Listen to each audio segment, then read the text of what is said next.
Final Fantasy 15 is right around the corner, and I basically know nothing about it, or any of the Final Fantasy games for that matter. In fact, the only Final Fantasy games I've played are 3, 7, 10, 13, and Crystal Chronicles. That may sound like a decent amount, but I didn't finish any of them, and 13 left a pretty bad taste in my mouth. Worst birthday ever. For lack of a better term, I'm a Final Fantasy scrub. But considering I was 13 when Final Fantasy 15 or Versus at the time was announced, I'm kind of curious to see how this game turned out. So when we got access to a final preview build of the game, I decided to give it a shot and hopefully answer a question that some of you might have. Is it too late to play a Final Fantasy game? Final Fantasy 15 has new characters and a new story, but it's also the 15th mainline game in a series that has been around for 30 years.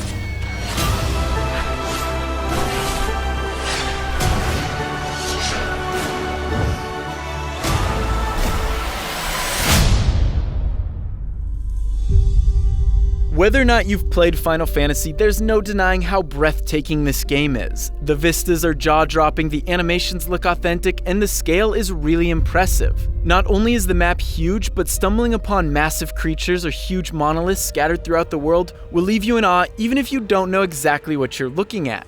And the art direction certainly adds to the visuals as well. Even though the game is a fantasy game, it manages to avoid a lot of the genre's tropes by blending sci-fi tech with modern inventions and classic fantasy elements. The Final Fantasy games have been doing this for a while now, but there's something oddly compelling about taking a road trip in a fantasy universe that is strangely similar to our own at times. However, the massive scale does come at a cost. I've only played around 5 hours, and I've spent a good amount of that time behind the wheel, on a chocobo, or just running.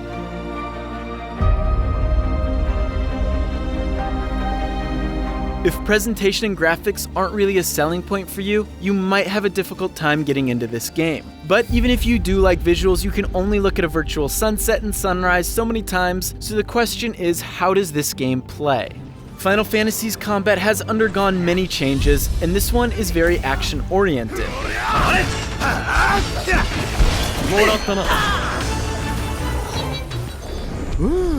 If you're expecting a turn-based JRPG with an overworld and random encounters, then you might be happy to know that 15 does none of these things. Creatures you fight inhabit the same space as you, and even though areas are sectioned off when you begin a battle, the transitions in and out of combat are seamless.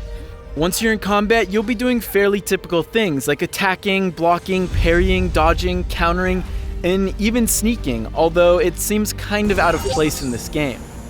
Though the combat itself is hard to compare to another game, it should feel familiar to those who've played action role-playing games. There are also things like link strikes, cooperative moves, special abilities, and even spells that you can customize. Although all these things are a little convoluted. A lot of these special moves I flat out ignored, and I never really felt like the game challenged me enough to figure them out. I know. As with many RPGs, as you progress and level up, you will be able to unlock new perks and skills for Noctis and his team. Now, I'm no stranger to unlock trees and skill webs, but Final Fantasy XV's Ascension system is a little bit overwhelming. Fans of the series will probably feel at home with something like this, but I had to spend a good amount of time figuring out what everything meant and what I should focus on and what I should ignore.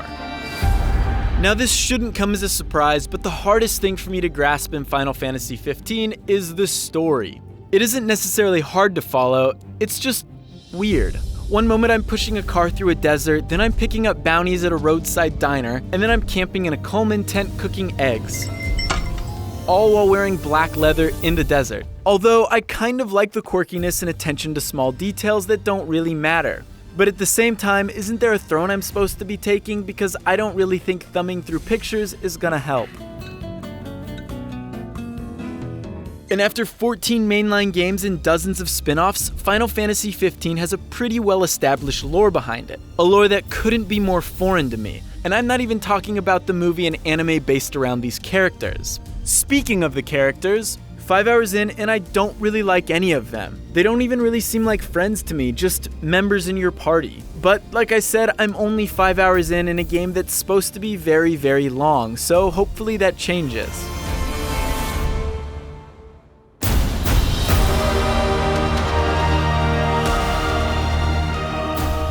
There's a lot I don't understand about Final Fantasy 15, and I'm sure some of it will never make sense to me, but after the time I spent with the preview build, I really want to play more. I'm sure fans of the series will find things that they love and things that they hate, but as someone who's never particularly been invested in the series, now seems like a pretty good time for me to start playing Final Fantasy. For more on Final Fantasy 15 and all things gaming, stay tuned to GameSpot.